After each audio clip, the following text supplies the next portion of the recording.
All right, I'm going to start with a review of what we did last week. Last week, we looked at the subject of the 144,000.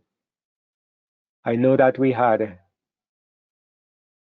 some, let me say, discussion and maybe some disagreement as to whether this is a literal number or a symbolic number. As far as I'm concerned, I think whether you believe it's literal or you believe it's symbolic, I don't think it's going to affect whether or not you are saved. I don't think it will affect your relationship with the Lord. If you want to believe it's a literal number, that's okay. I mean, for me, having examined this subject from several angles, I believe it is a symbolic number. But I mean, I could be wrong, but I have good reasons why I think it's a symbolic number. But what I do know is that understanding the symbolism of the number itself is symbolic, whether or not it's the number itself has symbolism.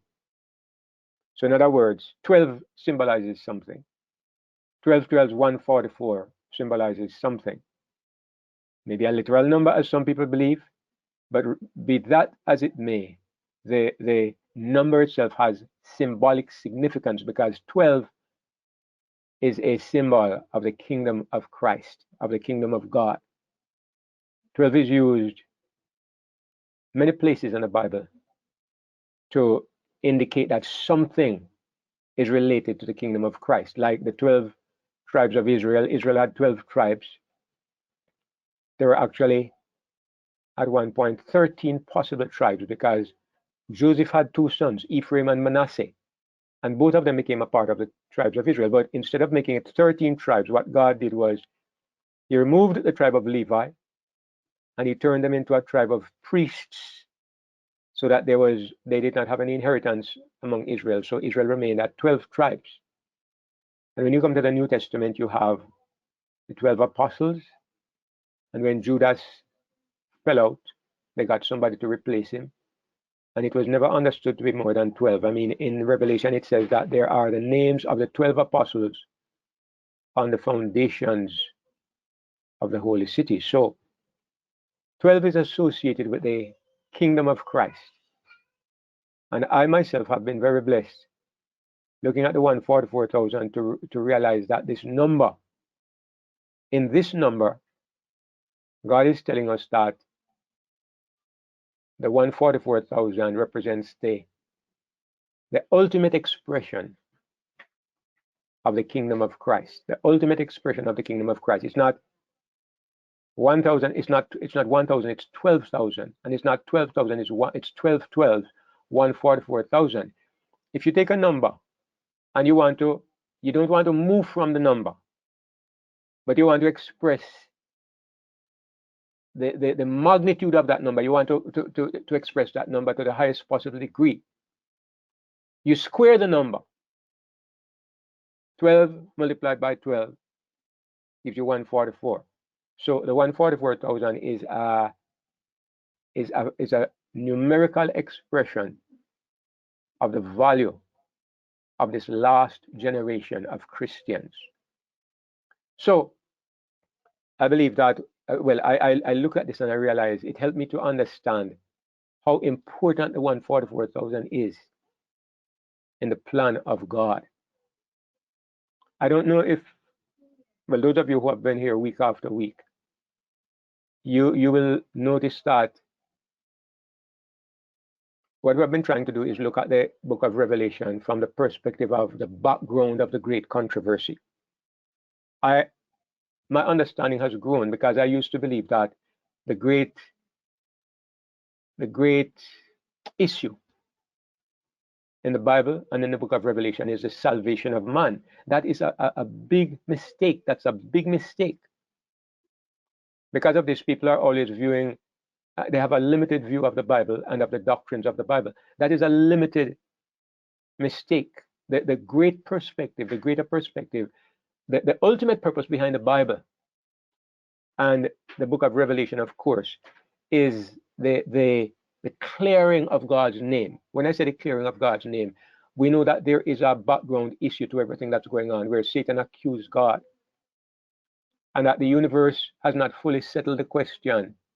There are questions about God's government, God's kingdom, that have not been fully settled.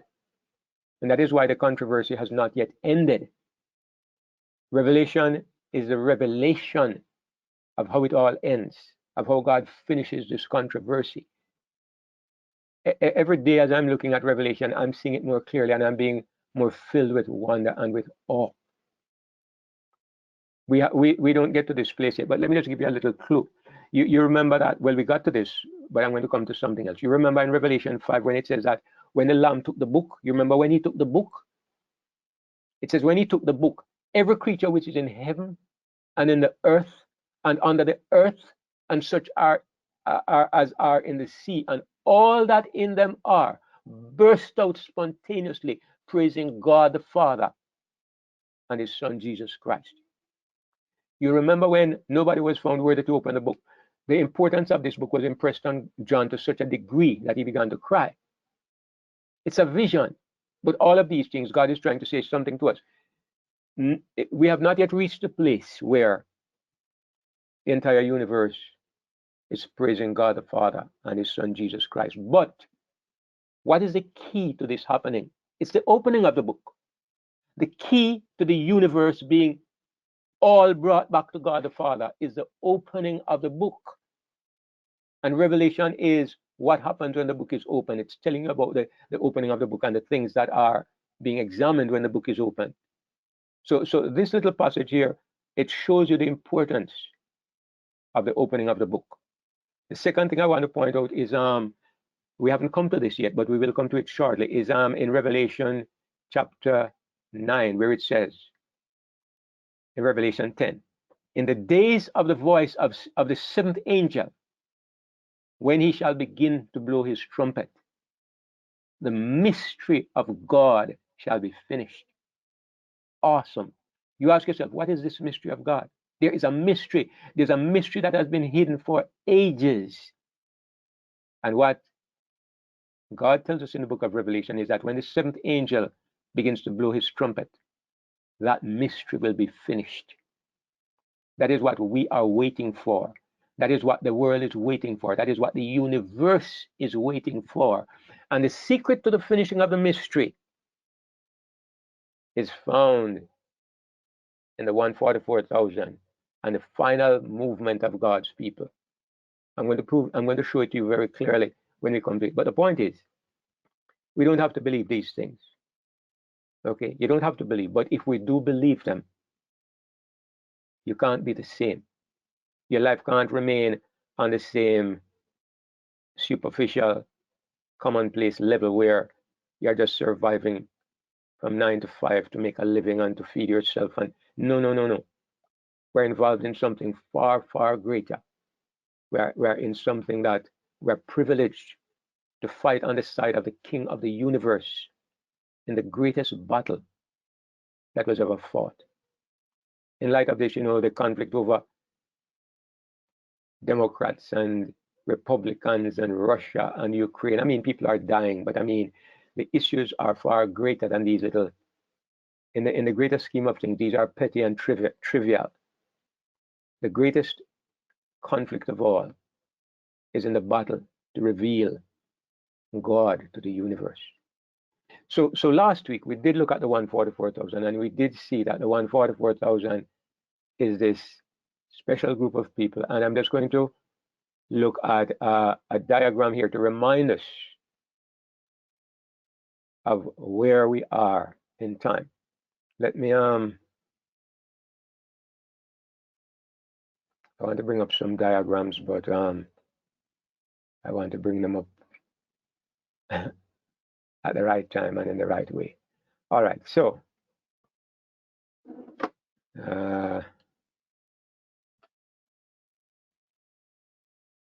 okay, so we looked at the 7 seals, and we saw that the past history of the kingdom of Christ, I prefer to put it this way, we could say the past history of the Christian church, but I think it's better to say it's the kingdom of Christ. It's the kingdom of Christ that is being examined, The past history of the church is examined under the imagery of 4 horses: the white horse, the red horse, the black horse, the pale horse. Now, when you come to seal number 5, we move from the past history and we come to the present history of the church. And the present history of the church is that there is a pre-Advent judgment that is taking place, and God represents it as the souls under the altar. And how do we know that this is the judgment? Because these people are apparently dead. Yet, in their dead condition, they are represented as crying out for vengeance. They are asking God to, how long before you avenge our blood and deliver us?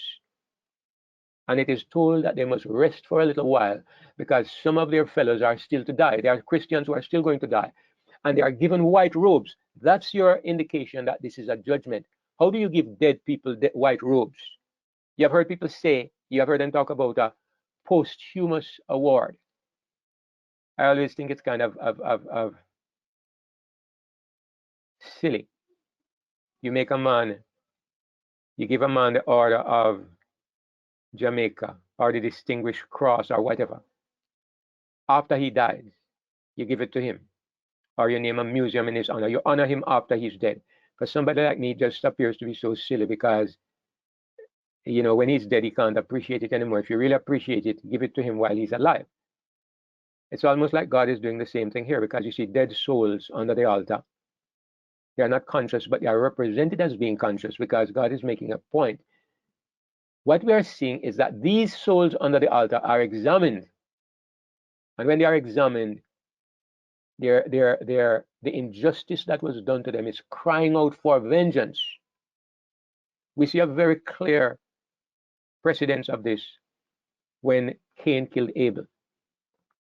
And when God went to Cain and Cain denied, God says, the blood of your brother cries unto me from the ground. Blood was not really crying, but God was saying that the action that you have done is under my scrutiny. I see what you did. And the act is calling out for justice. It's something like this that is happening in heaven. The souls under the altar are represented as crying out, and they are given white robes, which mean that they are examined. We are in the judgment. They are examined, and it is demonstrated in the judgment that these people were God's people. So they are given white robes. In other words, their names are cleared. It is publicly demonstrated in this judgment in heaven. It's publicly demonstrated that these people were faithful to God. They did not deserve to die as criminals. They did not deserve to die as heretics. They were God's true people. But the time has not yet come to reward them. Even though we are now at the present, we have moved from the past. The first 4 seals are past, represented as horses. We come to the present, and we see the judgment taking place. Even though we are in the present, we are not yet at the end of the journey. Something is still to happen, because it's only seal number 5, and there are 7 of them. So the next thing that happens is that you see that there is the great day of God's wrath has arrived. How do we know? Because it says there's a great earthquake, and the sun becomes black as sackcloth of hair, the moon becomes as blood, the stars fall from heaven, and the powers of heaven are shaken, the sky departs as a scroll when it is rolled together. Is this the end of the world? Almost, but not quite, because they say, fall on us, hide us from the face of the one who is sitting on the throne and from the wrath of the Lamb, because the great day of his wrath has arrived, and who shall be able to stand? Now, let me just remind us of this. When you come to this place,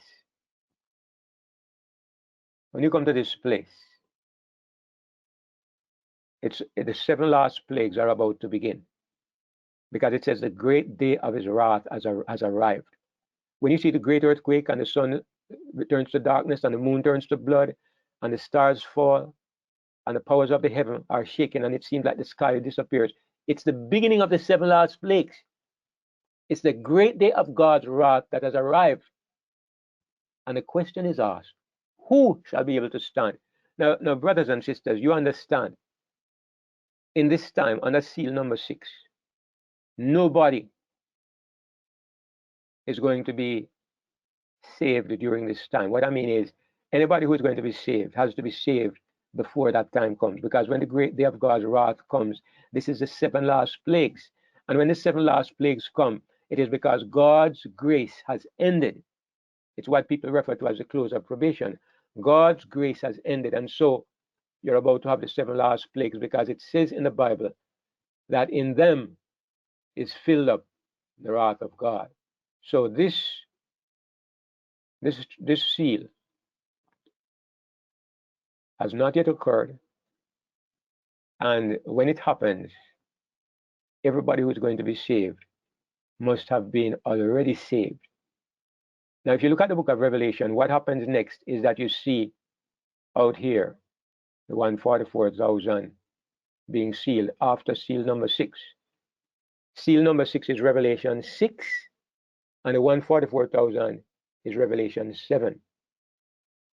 But it's where I pointed out that this is not the right. God gives it to us this way, but it's not the order in which we are to understand it. And I'm going to explain.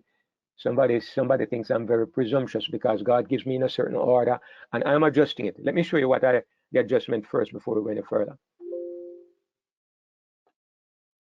So I am saying that the sealing of the 144,000 takes place before the great day of God's wrath. So it must take place on the seal number 5.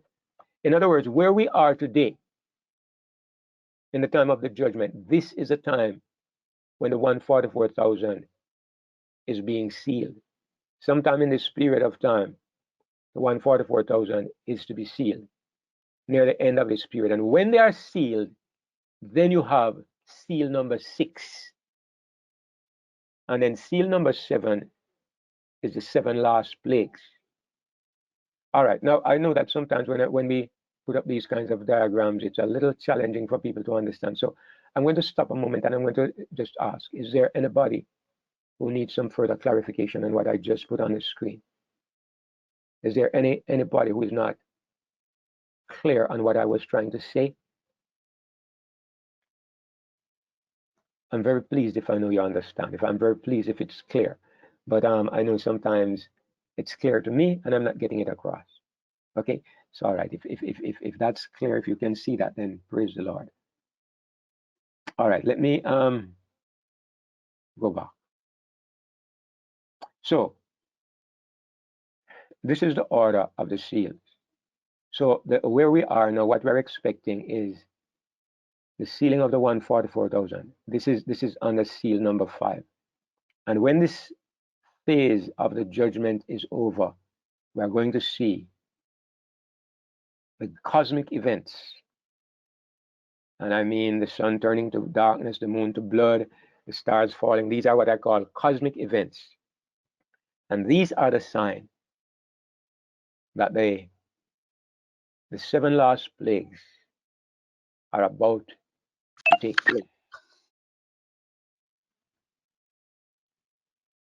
All right. So let me go to the next. I'm going to go to the next screen.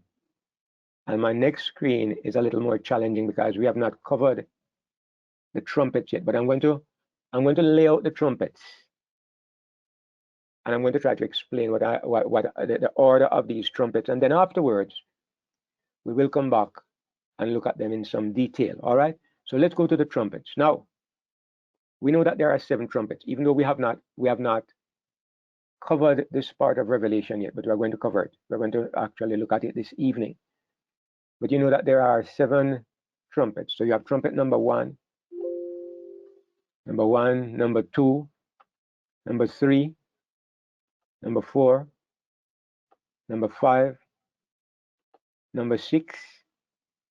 And if you are familiar with the book of Revelation, you know that after trumpet number 6, something happens. After trumpet number 6, you see Revelation 10 and 11. If you are familiar with the book of Revelation, you know that in Revelation 10 and 11, in between trumpet number 6 and number 7, you have the 2 witnesses. You have the story of the 2 witnesses. An angel comes down from heaven, and the earth is lightened with his glory, and he gives John a little book to eat, and John eats it, and it's sweet in his mouth and bitter in his belly. And the angel says, you must prophesy again before the whole world. the two witnesses are given power and they begin to prophesy. This is the ministry of the two witnesses. And then what happens next is that you have trumpet number 7. Now, this is similar to the 7 seals. Just as so when you look at the 7 seals, the 144,000 is put in a place where it does not belong. God brings it up at that place. And why does God bring it up at this place?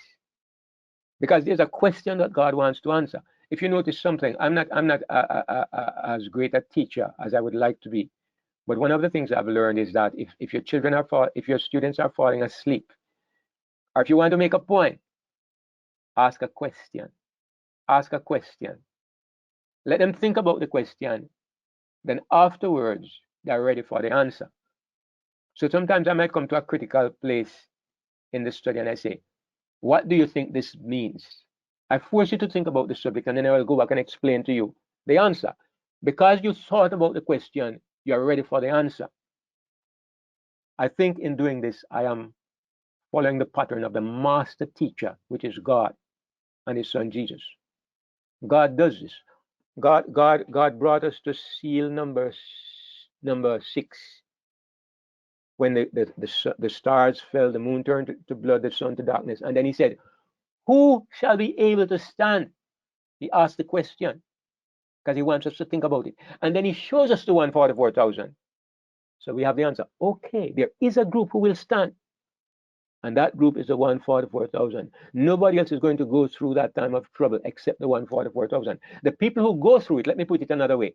The people who go through that time of great trouble, God describes them as the 144,000. They are the perfected kingdom of Jesus Christ. That is what comes out of that great time of trouble. But of course, you know, they must have been prepared before that day. So you go back to seal number 5. And you see that that is the point where they were prepared, even though they appear at this place. Same thing with the trumpets. These trumpets, I believe, they represent the 7 last plagues.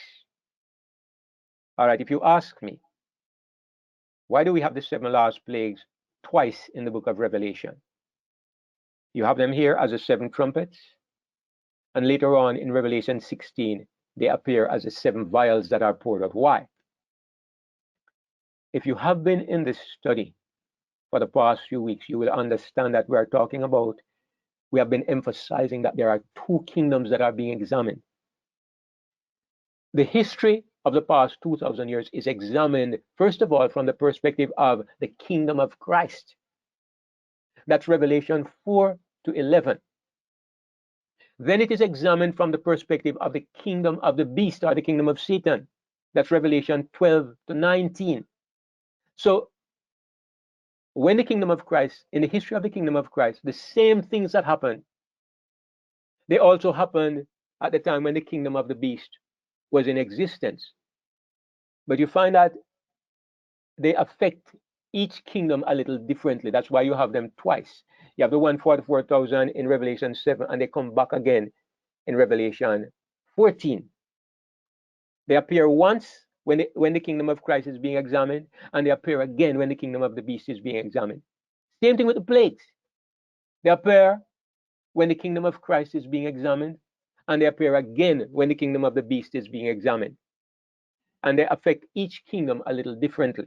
Okay, so the 7 trumpets, I said, represent the same events as the 7 last plagues, but the emphasis is a little different. Now, if these are the 7 last plagues, what is the meaning of these 2 witnesses? What is the meaning of these 2 witnesses? They don't belong here. They don't belong here. You can't have a ministry of 2 witnesses that are preaching for 1,240 days, that are preaching in the middle of the 7 last plagues. No. You can't have an angel coming down with a little book, and he gives it to John and he says, you must eat the book and it will be sweet in your mouth and bitter in your belly. And John eats the book and then he's told to prophesy again. In the middle of the 7 last plagues, as a matter of fact, just before the very last trumpet. It doesn't make sense. And this is why almost everybody, including the Adventist Church, including the Pioneer Adventists, they believed that these trumpets are past events, they are past in history. Adventists interpret these trumpets to mean invasions by the Muslim tribes, invasion by the Muslim tribes upon Christendom. They believe that when what was called the barbarian tribes, the Huns and those other barbarian tribes, when they were invading Christendom back in the days of the early centuries, that these were represented by the trumpets. However, if you have been following the pattern we have been looking at in the book of Revelation, you have been seeing a sequence of events. And the trumpets, what Adventists did, what a lot of people do, they look at the seven churches and they say that's one history. History stops and it starts over with the seven seals. Then it stops with the seven seals and it starts over with the seven trumpets. So they see them as repetitions of the same thing. That's not really how it is. It's the seven seals, and when it comes to seal number 7, the 7 trumpets come out of seal number 7. Seal number 7 is actually the 7 trumpets. So the 7 trumpets is the final seal. The final seal has 7 trumpets in it. And so they are the 7 plagues affecting Christendom. That's the way they affect Christendom. So why do we have the 2 witnesses here? Why does God bring them in at this point? I'm going to say it, and then I'm going to come back and say it again later on, maybe next week or so on, but I'm going to say it from here. I'm going to talk about something that I know we haven't looked at yet. You see, when trumpet number, when the 2 witnesses, no, you see, when trumpet number 7 is about to blow, you are trumpet number 6, okay? Let me bring back my highlighter. You're at this trumpet. The next thing that is to follow is number 7. What happens when number 7 blows? When number 7 sounds, the mystery of God is to be finished. Something amazing, something tremendous, something that affects the entire universe is going to happen when this trumpet is blown. So this trumpet here is the climax of the ages. Because when this trumpet blows, there are great voices in heaven that say, the kingdoms of this world have become the kingdoms of our God and of his Christ, and he shall reign forever and ever. That's what happens when the 7th angel blows. So before the 7th angel blows, God gives us an answer to a question. What is the key to the finishing of the mystery? What is the event that brings the entire world and the entire universe to this climax? You know what it is? It is the ministry of the 2 witnesses.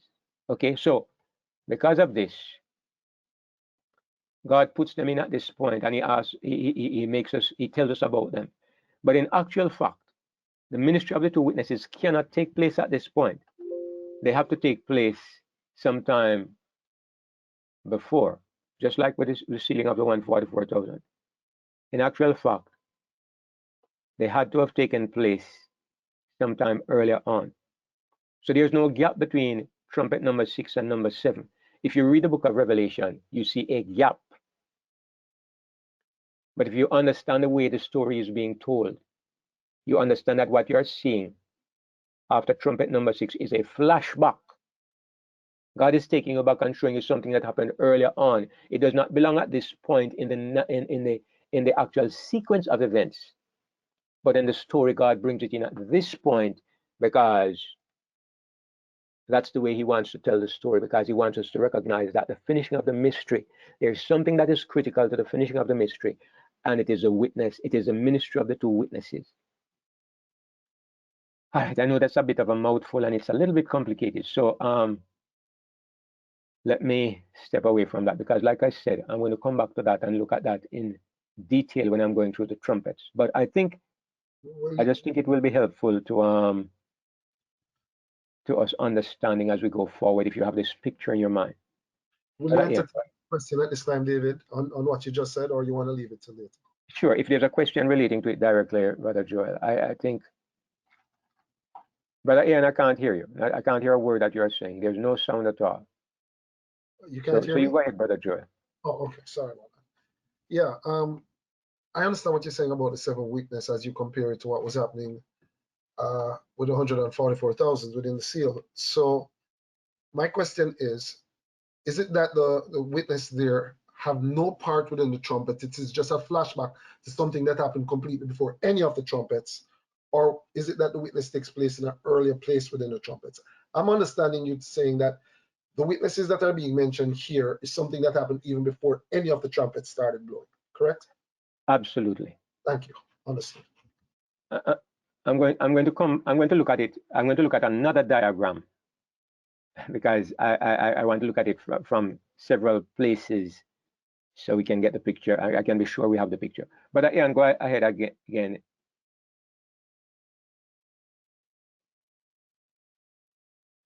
No. There's nothing. All right, nothing. All right. Hopefully you will arrive soon and we can get the question. But there's nothing. All right. So I'm going to look at the same thing again, but I'm going to look at it from another diagram. And let's see if we can fit everything together.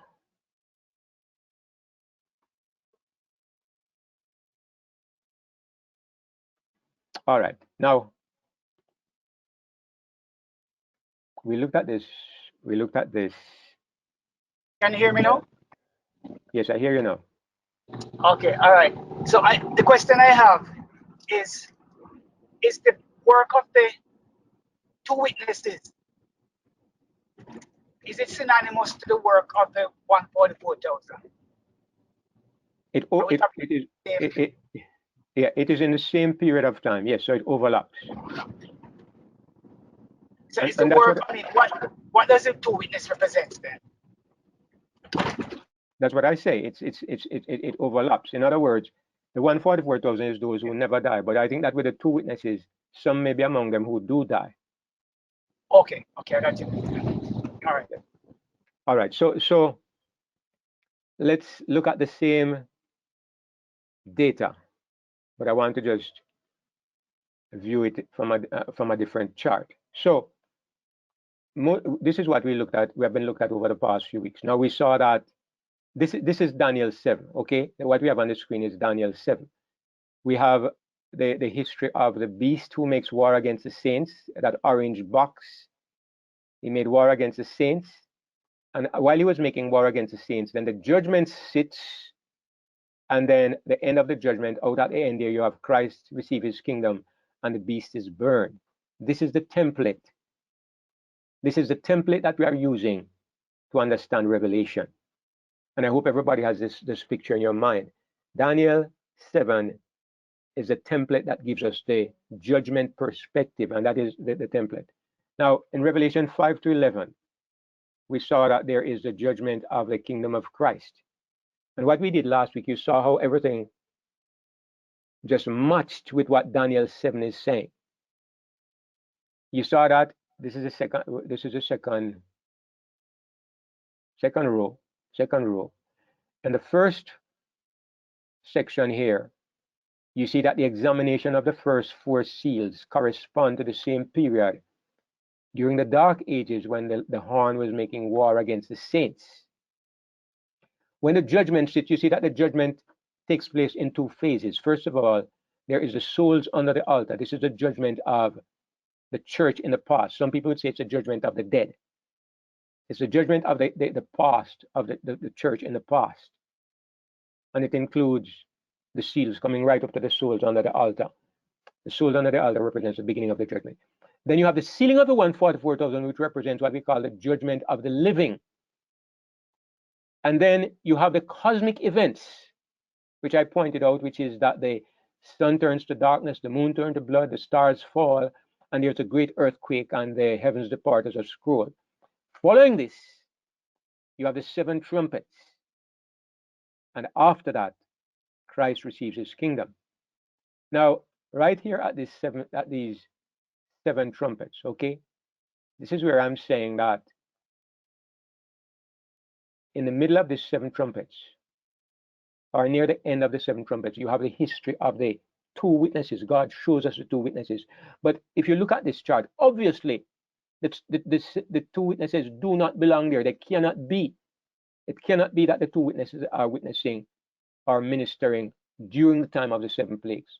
You look at this and you see very clearly that we have a sequence of events here. It's corresponding to what we see in Daniel, but the sequence is very clear.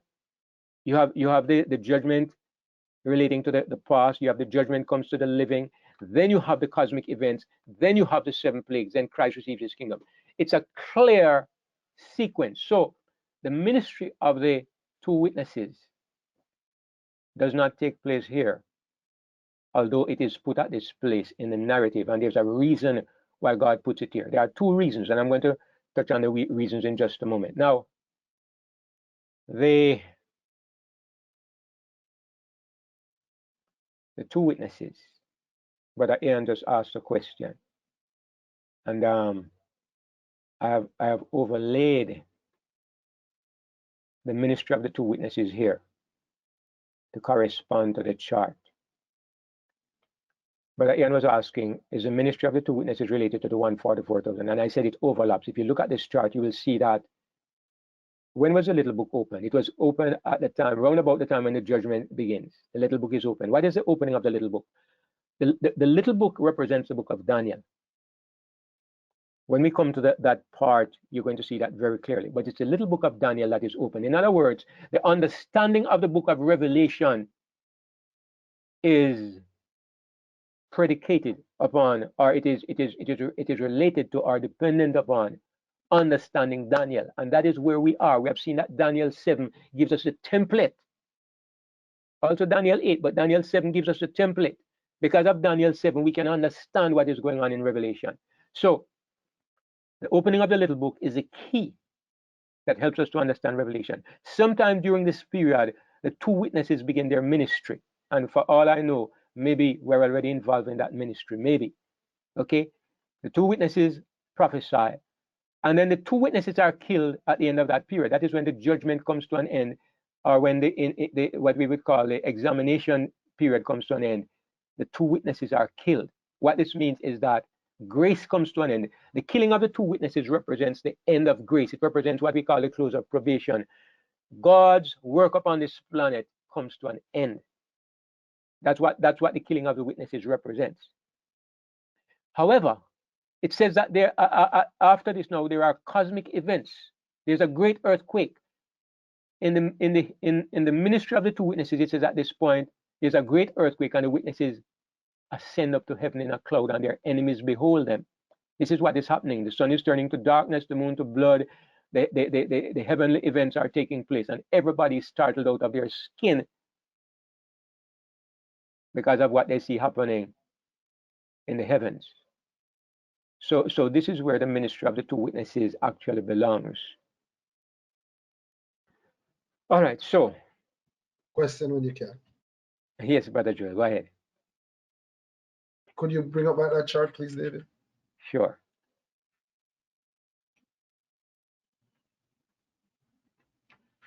All right. In Revelation 10-11, where you've got the little book, the 2 witnesses, the witnesses killed, where you have the witnesses ascending and a great earthquake. What is the significance of this witnesses ascending as it's matched up against Revelation 5:11 above it, cosmic events? Could you just repeat that little part for me, please? All right. What happens when the cosmic events take place? The wicked are compelled to acknowledge the power of God. Remember, it says in Revelation 6 that the great men and the mighty men, they run to the rocks and the mountains, and they say, hide on us, fall on us, and hide us from the face of him that sitteth upon the throne, and from the wrath of the Lamb. For the great day of his wrath is come, and who shall be able to stand? When it comes to the ministry of the witnesses, something corresponding happens, because it says they ascended up to heaven in a cloud, and their enemies beheld them. And at the same time, there was a great earthquake, and they were affrighted and gave glory to the God of heaven. It's not glory to worship God. It's glory out of fear and fright. So it's the same event, but it's described differently in both of those places. So when it says the witnesses ascend, what it means is that those who have been preaching the truth have been excoriated. They have been vilified as vile offenders and as senseless people. And at this point, they are justified. They are elevated in the eyes of their enemies. The things that begin to happen on earth make everybody recognize that what they were saying is true. They come to the consciousness and the awareness at that moment that everything was true. In this sense, the witnesses come back to life. In other words, the word of God. It's vindicated. It's proven as being true. It's evident that what was being said by these witnesses were true. It is lifted up before. I get it. Exactly. The word of God was killed, but the word of God comes back to life when it begins to be fulfilled. It doesn't come back to life to save anybody, but it comes back to life to prove that what it said was true. Let me just add this quickly, David. How would you answer the question in regards to how you're putting your chart for someone who would not be following? And I look at this, and there's a lot of it that falls within the line. You know, there's some differences, of course, significant differences between where you are and the Adventist position and some of this stuff. I wish you could finish this before you interrupt, man, with questions. Brother Ray, let me take control of that, please. Go ahead, Brother Joe.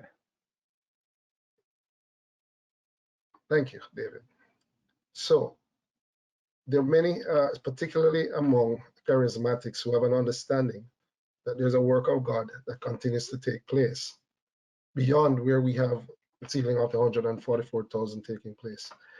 For someone who has that understanding and would say that the proof of the fact that there is still a work of God being done on behalf of men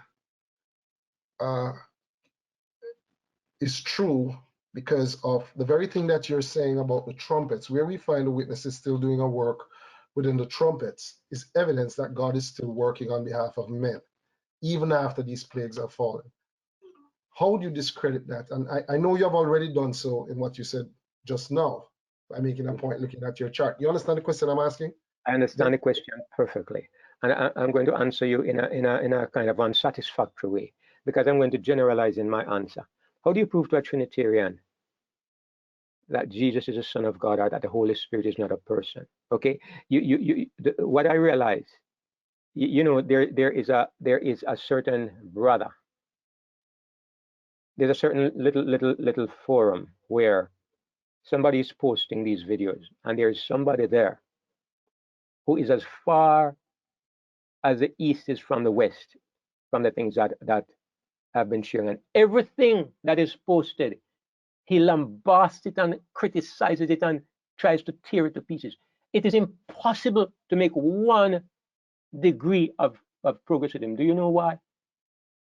You have heard people talk about your worldview. In other words, we have been on a journey where we started from a certain basic starting point, and we have been building on this picture.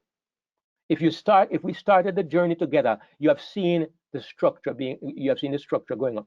If you come in at this point, everything that I'm saying is nonsense, because it is so different from your background information and the structure upon which you have been building. This is why the persons who rejected Christ at step number 1, by the time he got to step number 3, for them he was the greatest heretic. Because if they didn't accept number 1, number 2 appears to be worse heresy, and by the time he gets to point number 3, everything is building on the first foundation. By the time you get to point number 3, it is the greatest stupidity. And that is the nature of the examination of truth. So the honest truth is, the answer to that question is very challenging, because there's not a simple answer. You can't give somebody one thing to convince them. You can't. If they don't know the background, this is nonsense. Okay? This is why when we talk about the 144,000 being the same group as a great multitude, one of my very good friends, somebody who was a great supporter, many years ago when I did the study, she came in at the back end of the meeting. And for the first time, that lady opposed me. She stood and she said, "No, that's ridiculous. That's nonsense. The 144,000 and the great multitude can't be the same group." She didn't see the background information. She didn't see the build-up on how the thing was proven, and so it was ridiculous to her. And I can understand that. But what I'm saying is, there's no simple answer to that question. No simple answer. You answered it well. Thank you for the patience and the grace that you took in taking time to answer it for me. All right, Brother Drew. All right, so we're going to go to the Bible now, and we're going to pick up from where we left off last week. And I know we're all anxious to progress, but we need to be patient with one another. And I'm going to ask us to just remember that, you know, I'm smart enough to know when to say, let's leave this till later, and when to say, let's look at it now. Okay? No disrespect to anybody, but you know, you should leave those kinds of decisions to me, I think, okay? Since I'm in charge of the study. All right, so we have been looking at Revelation, and we are now in Revelation chapter 8. The last thing we saw in Revelation 7 was that the great multitude is described in the last part of Revelation 7, where one of the elders answered, saying unto me, what are these which are arrayed in white robes, and whence came they? That's verse 13. The people that he saw with white robes was a great multitude before the throne. Where did they come from? John doesn't know. He said, sir, you know. And he said, these are the ones which came out of, if you look at the panel on the right, you will see that it says they came out of the great tribulation. That is in every version of the Bible. Why is it in every version of the Bible? Because even in the King James Version, the word the is actually in the manuscript. It's there. Either they missed it or they just didn't put it in, because in the Greek, the word the is like a little apostrophe. It's something you could miss, or maybe they didn't think it was important. But if you go to the Greek manuscript from which the King James Version is translated, this is not a question of which translation are you using. It's a question of simply the translators left it out. I bet if you go to the New King James Version, you'll see that it is there. Anyway, they have come out of the great tribulation. This is why I said, and I say again, this does not apply to Adventist pioneers. It does not apply to Ellen White. The people who are described as being in those white robes have come out of the great tribulation, which is not true of Ellen White.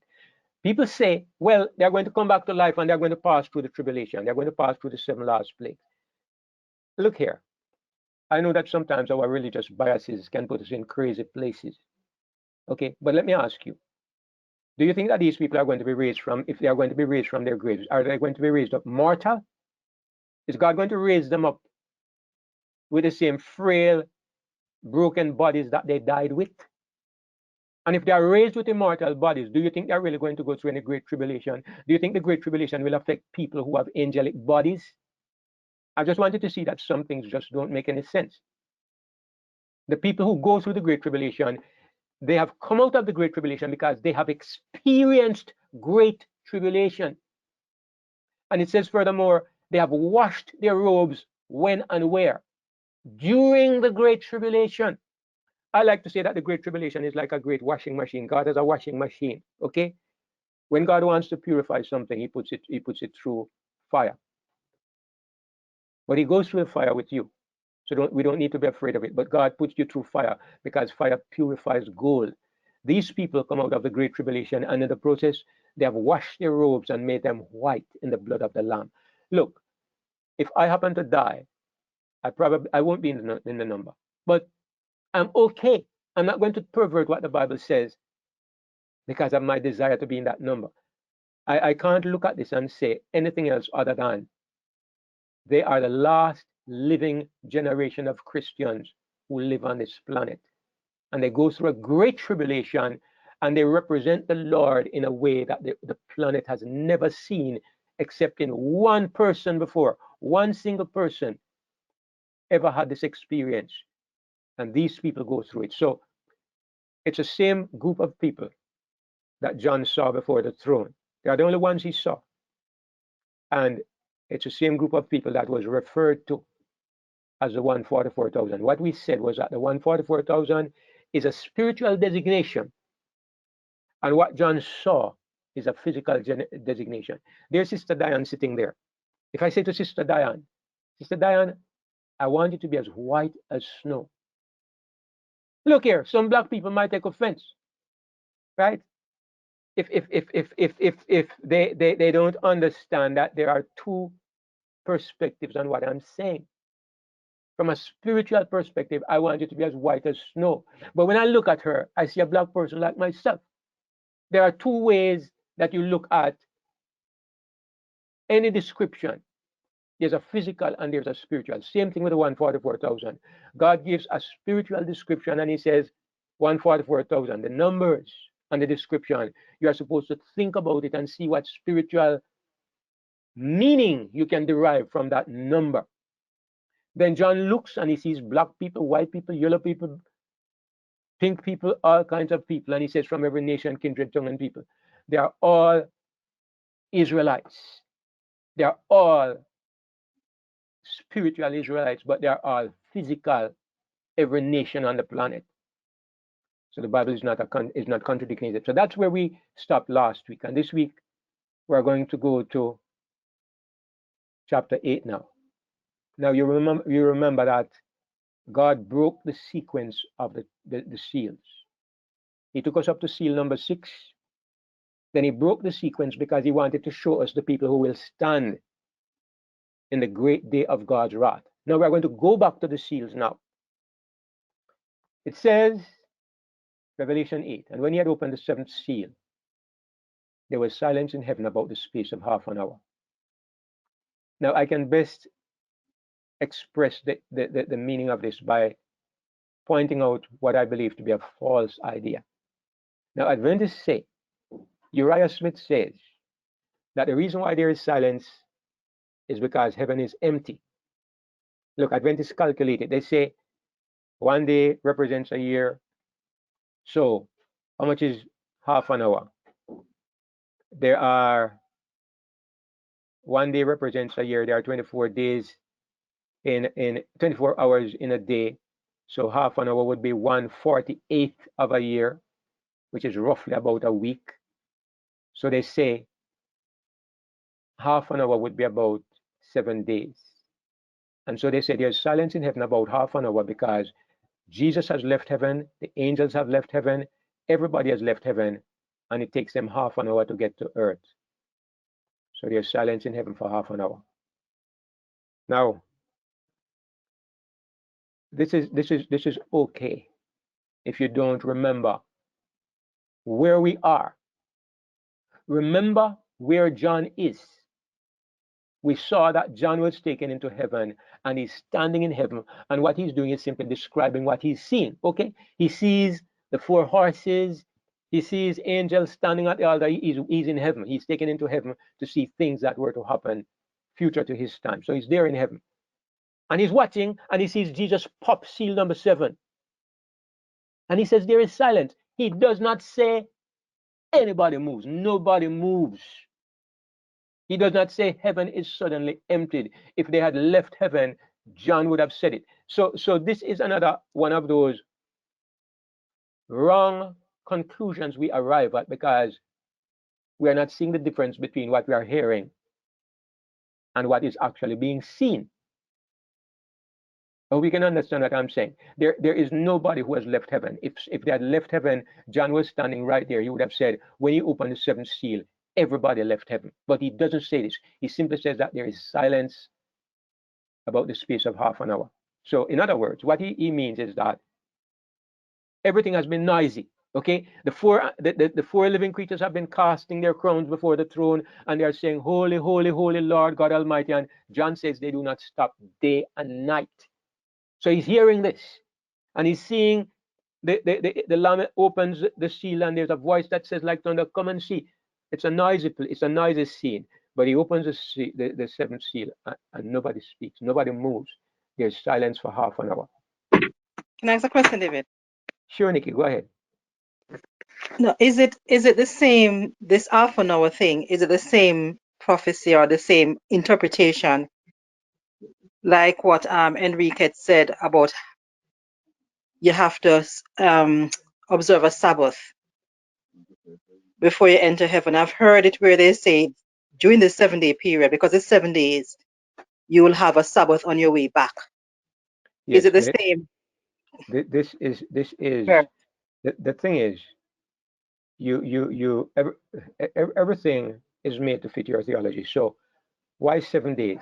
The Adventists have developed a theology where they say the reason why there's 7 days is because everybody who never kept the Sabbath will keep a Sabbath on the way back to heaven.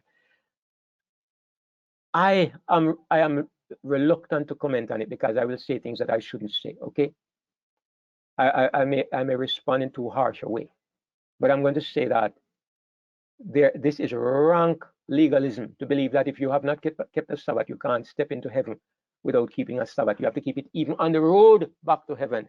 This is crazy, honestly. Okay, but that is the basis of it. And it fits nicely within that theology of believing that we are, as I said, as I pointed out this morning, he says that you can only be, your passport to heaven is that you kept the commandments before you died. Okay, so I suppose if you don't keep one of them on the way to heaven, you won't have a passport that you can enter. So I won't comment too much of it because it's really something that is irritating when I think about it. All right. So I think he's just trying to include he's trying to include everybody. So you've got to keep a Sabbath. All Sabbath keepers will be in heaven, in other words. So they're trying to put that into the picture that yes, even when you die, trust in God, yes, not being a Sabbath keeper, no. But on your way to heaven, the resurrection, you're going to keep a Sabbath. That sort of yeah, but thing. So it's going to fit nicely into that theology. It is to elevate the Sabbath over the life of Christ. yes, Sabbath keeping is a basis of their idea of salvation. So it has to be kept. Sister Loy, no, Sister Diane.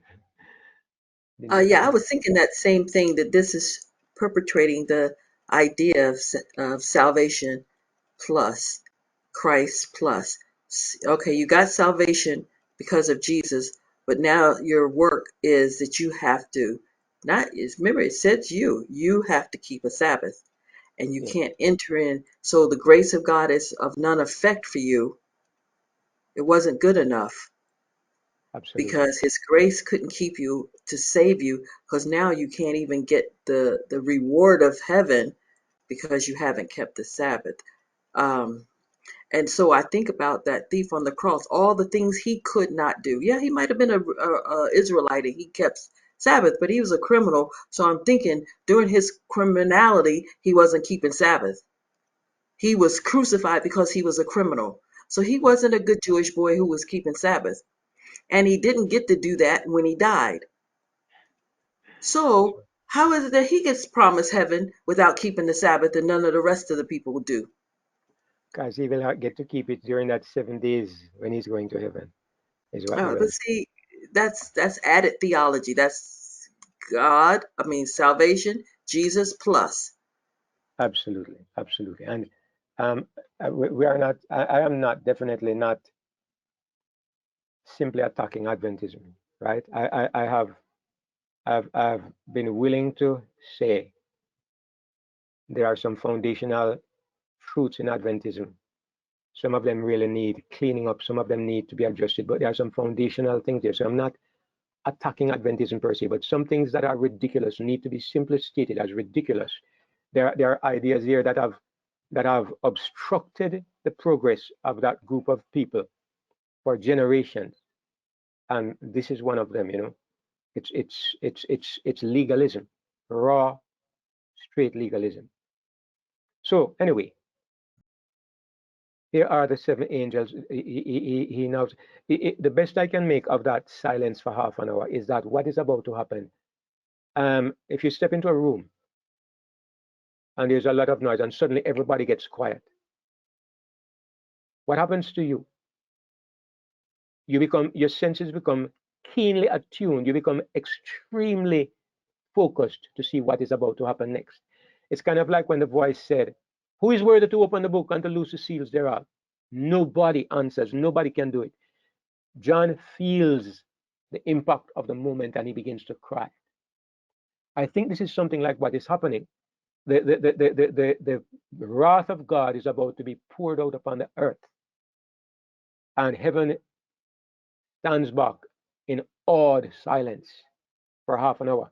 You know, when the Bible talks about this time, the Bible refers to it as God's strange act. There has never been a time in the history of the planet, never been a time in the history of the universe. Sister Anita, let me just finish my sentence.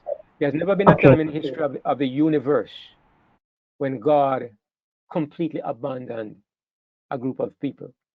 I mean, Satan and his angels, yes, although even they are kept alive by partaking of the life force that God provides.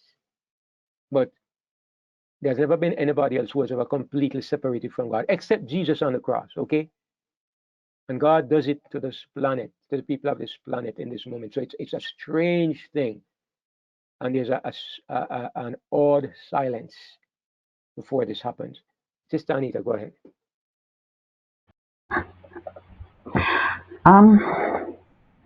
When you say about this 7 days silence and God is about to do something,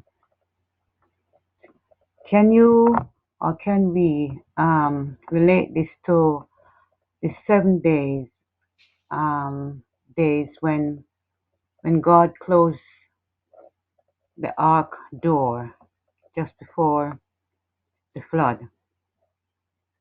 Is this 7 days silent and that time, is it the same?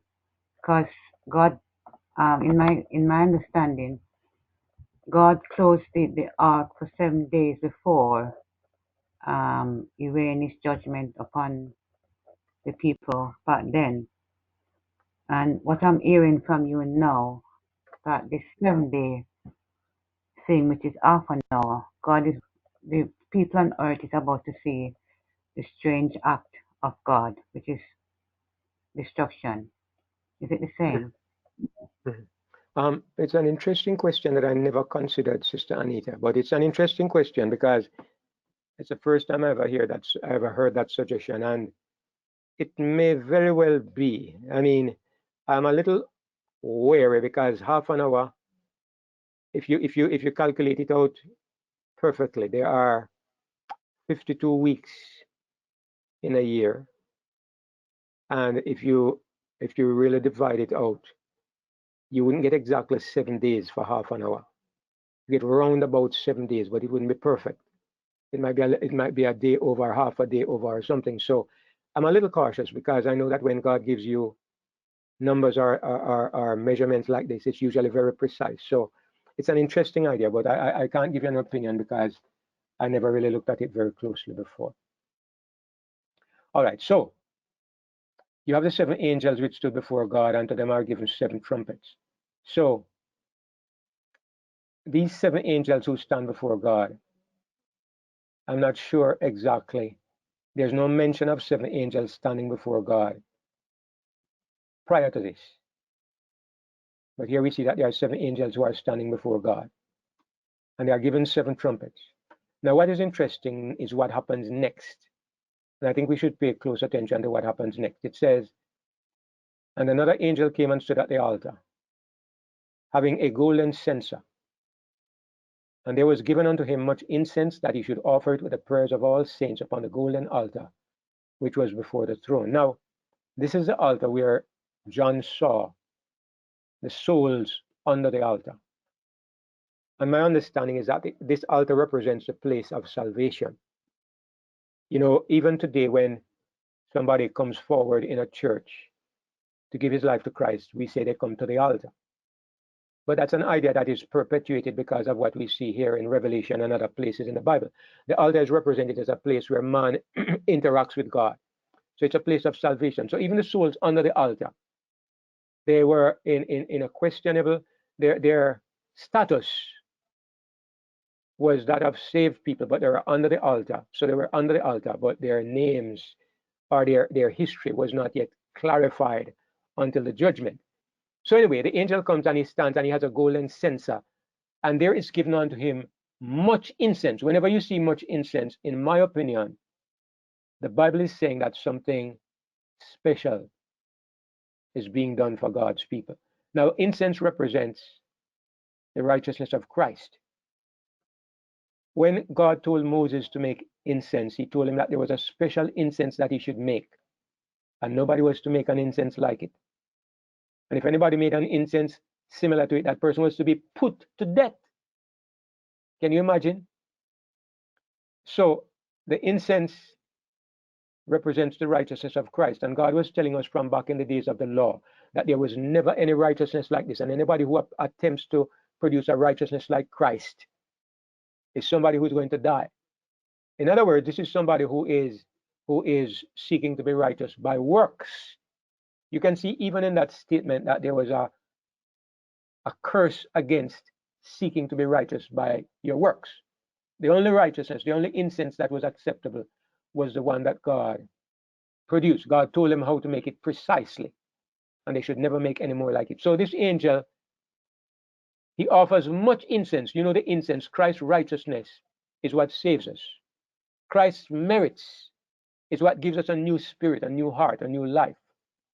And whatever is about to happen here, it's also Christ's merits. It's also based on what Christ did for us. Something is about to happen here, and it's represented as much incense. He offers much incense. He offers it with the prayers of all the saints. So the saints are praying. And I can imagine why we are praying, because we are under heavy persecution. The 144,000 is under great persecution. The two witnesses have been killed at this point, or they're about to be killed at this point. God's work is about to come to an end.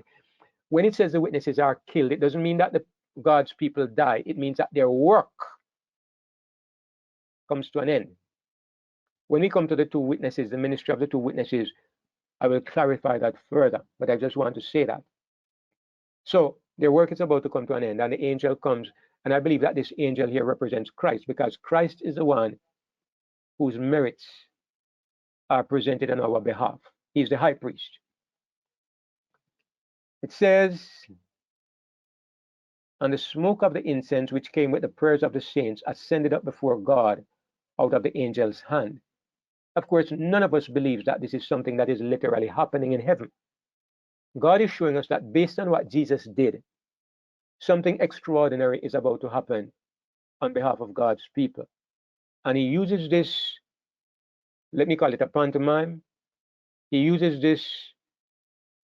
this parable, this picture of something happening to help us to understand what is about to happen or what is happening. The next thing that happens, it says, and the angel took the censer and filled it with fire of the altar and cast it into the earth. And there were voices and thunderings and lightnings and an earthquake. Now, I want to spend a little time maybe discussing this. The censer has always been a vessel of mercy, always.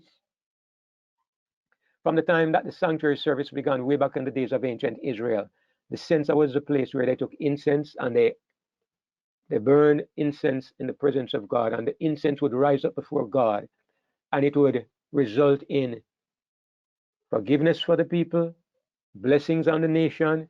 It would serve as a form of intercession between God and men. It always represented this. Now the angel offers much incense while the saints are praying in a very earnest way. Something happens on behalf of God's people, something special at this time. Then what happens next? When this is finished, look at what the angel does. He takes the censer, the vessel of mercy, and he fills it with the fire of the altar, and he throws it into the earth. And when he does, the seven angels begin to blow their trumpet. What does this signify? The vessel of mercy, the censer, becomes the vessel of wrath. Now, let me explain this in detail.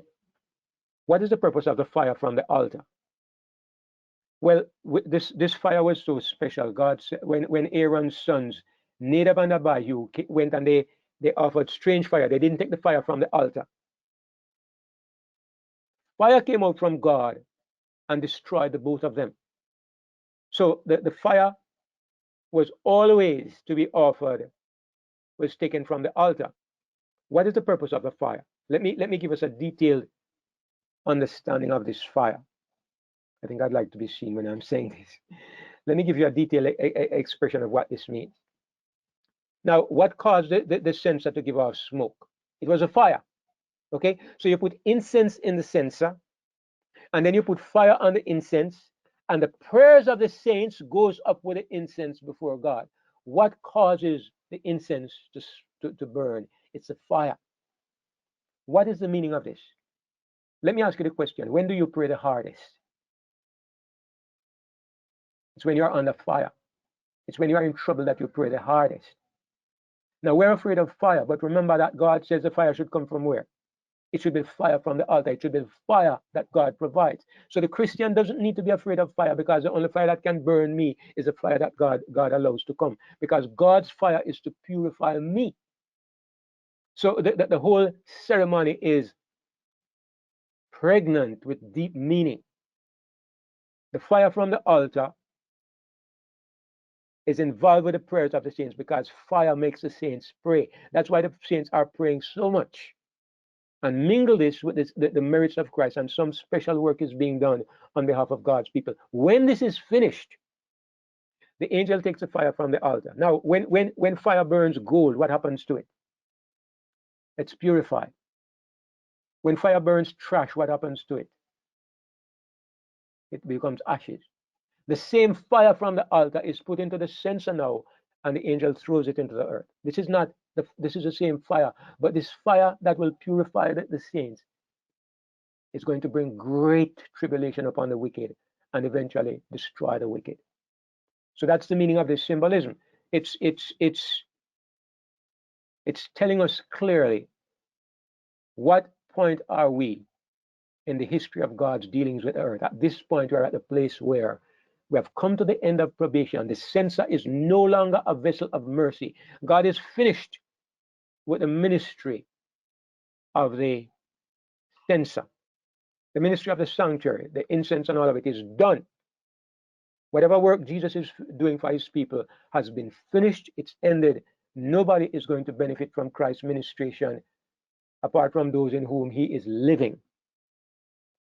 So he throws it into the earth, and there were voices, thunderings, lightnings, and an earthquake. And I think that every time there is some change in the phase of the judgment, there's always voices, thunderings, lightnings, and an earthquake. We won't look at it, but you can look at it yourself. If you look at every time you hear voices, thunderings, and lightnings, it's always some aspect of the judgment.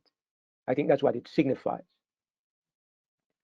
So it says, and the seven angels which had the seven trumpets prepared themselves to sound. This is now because the censer has been thrown to earth. There's no longer any mediation for God and man, between God and man. The last great mediatorial work has ended. And so the fire of the altar now is poured upon the earth, and disasters begin to happen. Now, let me make the point. I believe that these seven trumpets represent God's judgments upon the earth from the perspective of the kingdom of Jesus Christ. The people who are affected by these trumpets primarily, I believe, is apostate Christendom. That's what I believe. I believe that when you go to the seven plagues in Revelation 16, it represents the plagues upon the earth, upon the world in general. But here we are seeing the plagues and their effect upon apostate Christendom, because it's the kingdom of Christ that is being examined, and at the end of the judgment, it's the kingdom of Christ, or the so-called kingdom, the tears. This is the ones that are cast into outer darkness, where there's weeping and wailing and gnashing of teeth. These are the ones who have been tears. They have been they're the foolish virgins. They're the ones who have been labeled as a part of the kingdom of Christ, but they are now clearly identified as not belonging to the kingdom. And this is the way that they are. This is the way that the plagues affect them. Now I'm going to make some general statements about the plagues. I don't think there's anybody on this earth who understands the details of these trumpets. I don't think there's anybody, okay? And I am happy to say, well, I'm not happy, but I am forthright in saying that I am one of those who doesn't understand the meaning of these trumpets. I can give you some thoughts about some of them, but exactly the details, I still haven't figured out a way to explain it.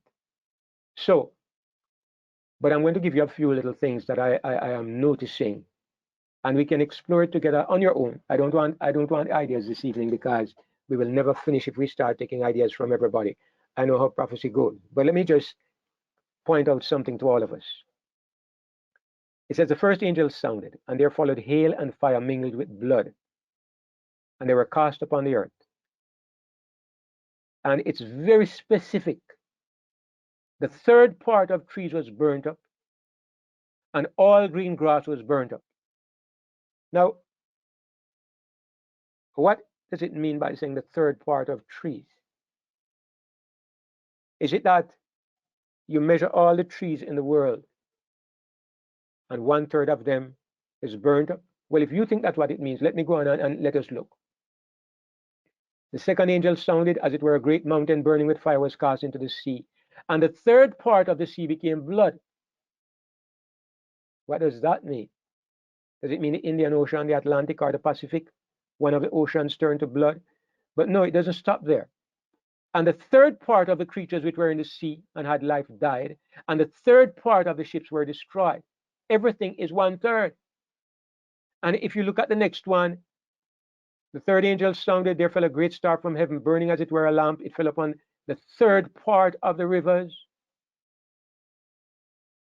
And it says the fourth angel sounded, and the third part of the sun was smitten, and the third part of the moon, and the third part of the stars, so as the third part of them was darkened, and the day shone not for a third part of it, and the night likewise.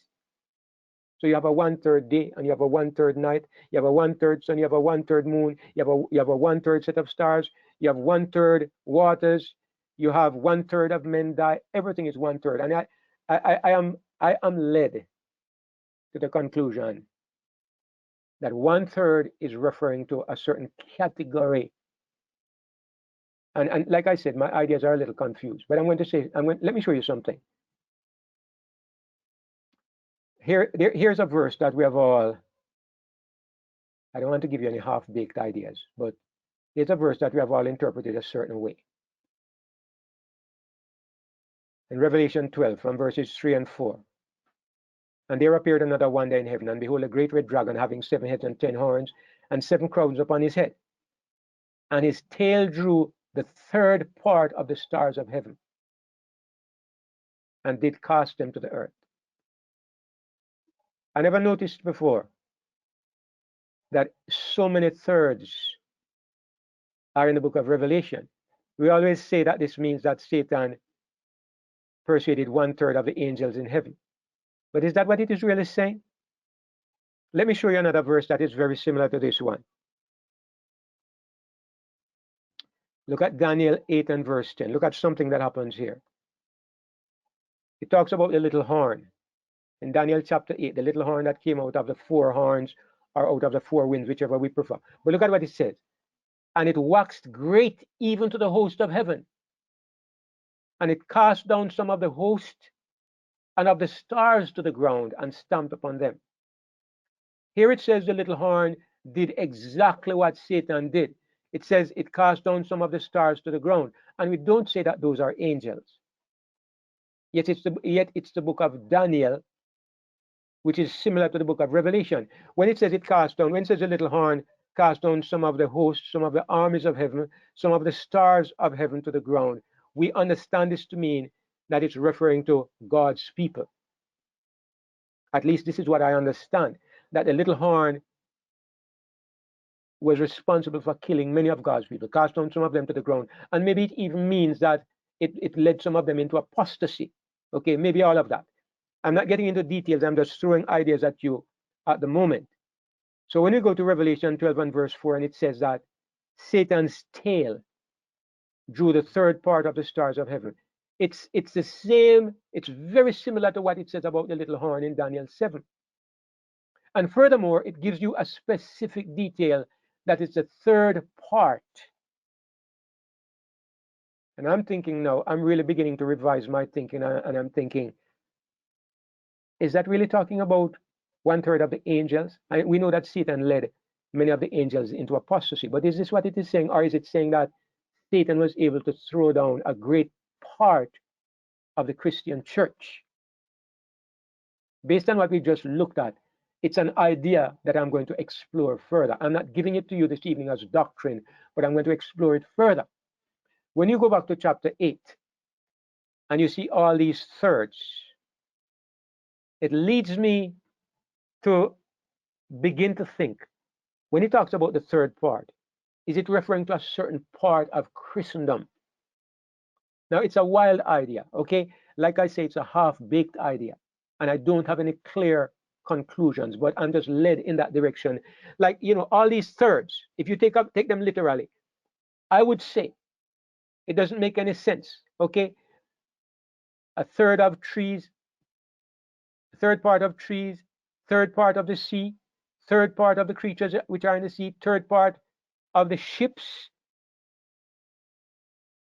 the third part of the rivers, and third part of the waters become wormwood, third part of the sun, third part of the moon, third part of the stars, third part of the day, third part of the night, and it's not over. If you go down, you'll see that there are more thirds.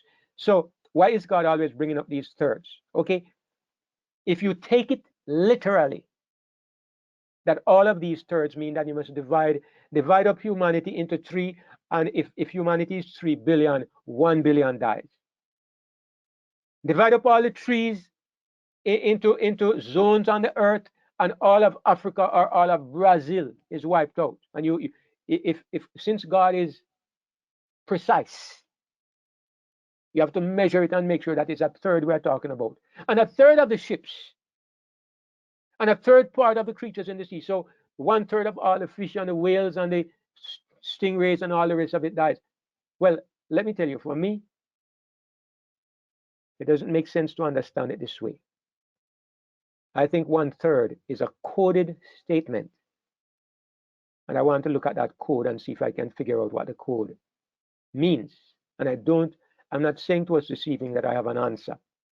I'm just saying that's the approach I want to take. All right. So maybe sometime further in our studies, I will have a better idea of how to present that. But at the moment, it's just an idea in my mind that I'm going to follow up. Okay. Now, I said a little earlier on that I was going to show you a reason why I say that the ministry of the two witnesses does not belong where we see it. Let me show you something. I'm going to come back to these trumpets next week, and I'll try to be more cohesive in how I look at them.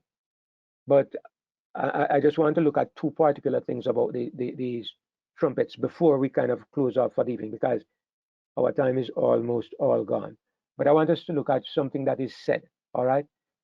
If you are reading through the 7 trumpets, all right, it says in verse 13 of chapter 9, verse 13, and the 6th angel sounded, and I heard a voice from the 4 horns of the golden altar which is before God, saying to the 6th angel which had the trumpet, loose the 4 angels which are bound in the great river Euphrates. And that's one of those plagues, or those trumpets, that is not really as difficult as the others, because the great river Euphrates is the river that supports Babylon. So we know that what we're talking about is Babylon, the support of Babylon. Something is happening to the support of Babylon. When it comes to the plagues in Revelation 16, it says that the waters were dried up. And I know there are people who are making a fuss on YouTube about the Euphrates River drying up, but it's in my humble opinion, it is nothing to do with the prophecy, because Revelation is not talking about the literal Euphrates River. Euphrates River is the masses of people who support spiritual Babylon, and the drying up of Euphrates is the end of Babylon's support, just like it happened in the past when King Cyrus dried up Euphrates and then he was able to enter and overthrow Babylon. God is using the same picture to give us an idea of the overthrow of spiritual Babylon.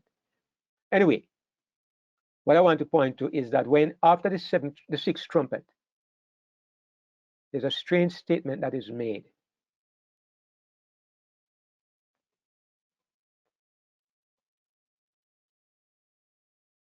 There's a strange statement that is made. All right, you see the 6th trumpet, and it is that the river Euphrates, the angels in the river Euphrates are loosed. What do we see happening next? The next thing that happens is that we see the ministry of the two witnesses. The angel comes down from heaven. he has in his hand a little book open. All right, that's a ministry of the two witnesses. It continues to chapter 11. In chapter 11, it says now, after the two witnesses are resurrected, there's a statement here that says, look at verse 14, Revelation 11. The second woe is past. When did that happen? Is the ministry of the two witnesses a part of the second woe? No, it is not. The second woe is the angels that are in the river Euphrates. They are loosed, they are released. That's the second woe. Because the three woes are the three last trumpets. I didn't read that to you, but if you go back to chapter 9, you will see that. The three woes are the last three trumpets. So you had woe number 1, which is that there was darkness. I think it was when the bottomless pit was opened, yes. You had woe number 6. You had woe number 2, which is the sixth trumpet, when the angels were loosed that were in the river Euphrates. And then there is a break. There is a break when you saw the two witnesses and their ministry. But look at what it says. When you come to verse 14, the second woe is past. And behold, the third woe cometh quickly. Look at this word quickly. This is not said about any of the trumpets apart from number 6 and number 7. Why does God put that in there? After number 1, he doesn't say the second one comes quickly. After number 4, he doesn't say the fifth one comes quickly. The only time we see that they come quickly is after number 6, which is the second woe. He says that the next one is coming quickly. God puts these little clues in Revelation. What he's telling us is that after number 6, number 7 follows immediately. This means that the ministry of the two witnesses does not belong at that spot. You see what I'm saying?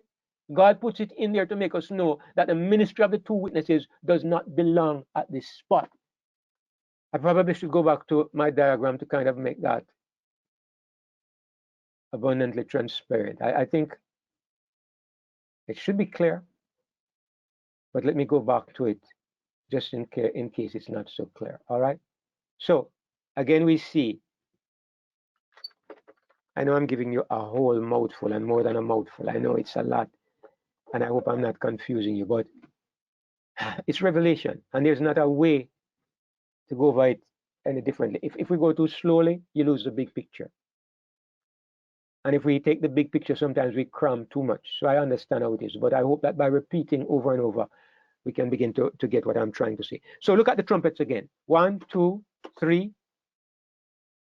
David. 4. Is that Brother Tony? Just a minute, Brother Tony. 5, 6. After number 6, what happens? Number 6 is the second woe. The third woe cometh quickly. No, we don't see it coming quickly. What we see is the two witnesses prophesying for 1260 days. We see the little book that is eaten and it's sweet and it's bitter, and they are told to measure the temple and all the rest of it. And it's a long gap. But when you come to trumpet number 7, we are told it follows quickly after number 6. So the witnesses do not belong in there.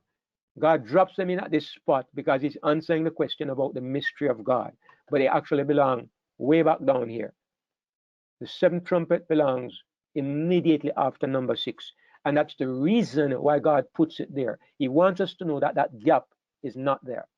Was it Brother Tony was saying something? No, Sister Elizabeth. Oh, go ahead, Sister Elizabeth.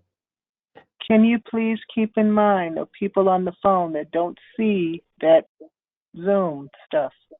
And when you say the scripture, can you say it exactly where you found it from or where are you reading it from? Because I'm really jumping here. All right, I apologize, Sister Elizabeth. It's Revelation. Well, all right, I'll have to do that.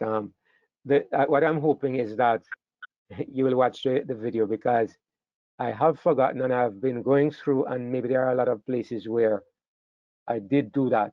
So it's not going to be possible to go back and fill in those gaps at the moment, you know. So I will have to recommend maybe just taking the time to watch the video afterwards. But I'm sorry about that, really. But I'll bear it in mind next time. The last verse that I mentioned was Revelation 11, verse 14, where it says, the second woe is past, the 6th trumpet is past, and the third woe cometh quickly. The seventh trumpet comes quickly. Emphasis on the word quickly. And those of you who are on the phone, you probably would be helped if you follow on your Bible. That should be helpful. The word quickly is put in there. God doesn't just say the second will pass and the third will come. He adds the word quickly, because what he wants you to know is that the gap that we saw with the two witnesses, it does not belong in the sequence, even though he put it there. It's like you're reading a story and you come to a certain climax, and then the author takes you back. The next chapter takes you back to something that happened long in the past, because you need that background information to know where you're about to go next. We're all familiar with this device that writers use, but God uses it as well. So I really think I'm going to stop here for this evening. I'm going to pause in case there's anything that really needs to be clarified, but I'm going to stop here because my time is up. And thank God that my little illness never really made much of an impact on me this afternoon. I think that I am feeling pretty good, so praise the Lord. All right, is there anything before we have our closing prayer? Question? Brother Ayayi, go ahead. Okay, Brother David, this means about the two witnesses that they come between seal number 5 and 6. I love the question, Brother Ayayi, because I can tell that you have been following me, which is what I am really happy for, and I think others too. But if you look at this diagram, Brother Ayayi, if you look on the left box, it says seals 1 to 4. So you're perfectly right. Sometime under the time of the judgment, you have the little book open, then you have the witness, the ministry of the two witnesses, and then they are killed just before seal number 6. Seal number 6 is the cosmic events. So you're perfectly right. It's right in that slot. Okay, thank you very much. You're welcome, Brother Ayayi.